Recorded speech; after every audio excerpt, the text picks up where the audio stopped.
Hey everyone, Ross at Jam Fitness here, bringing you another video blog, and the subject of today's video blog would be what would I tell my clients if there's only one thing I could tell them. So this could be a general piece of advice or it could be something quite specific, and the one thing that I have chosen to come up with here is don't let one bad week set you back. So with this one, what I'm going to be talking about is why, if your results vary from week to week and you have one particularly bad week, why you shouldn't let it affect you and why you should keep going with what you're doing. So the reasons, again, as we've discussed in previous blogs, would be how you've come to the circumstances where you've had a bad week.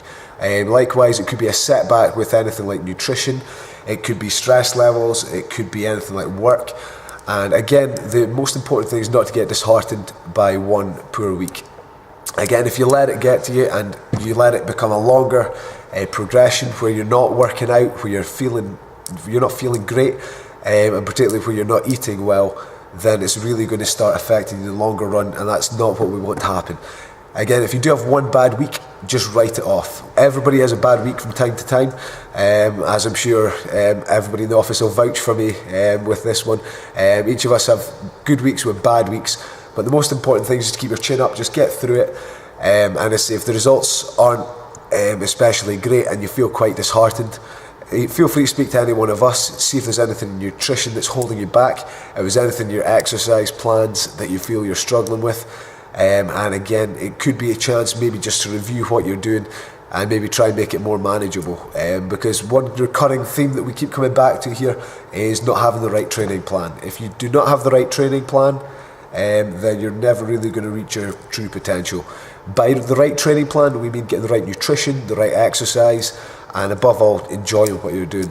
If any of those factors are missing, then obviously it's going to become a lot more difficult to get you towards your ultimate goal.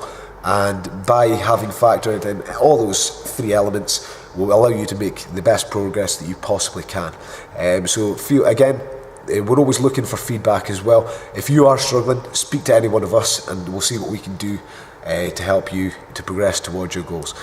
So that would be the one thing I would tell all my clients: don't let one bad week affect you in the longer run. Speak to one of us, let's review what you're doing.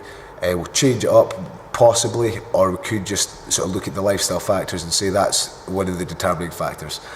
So at the end of this video, my summary would be: keep your chin up and keep going. Don't let it get into your head. That's the worst thing that we could that could possibly happen. So I hope you've enjoyed this video a little bit longer. This one just going into a little bit more detail, and we'll be back tomorrow with another video blog. Ciao for now.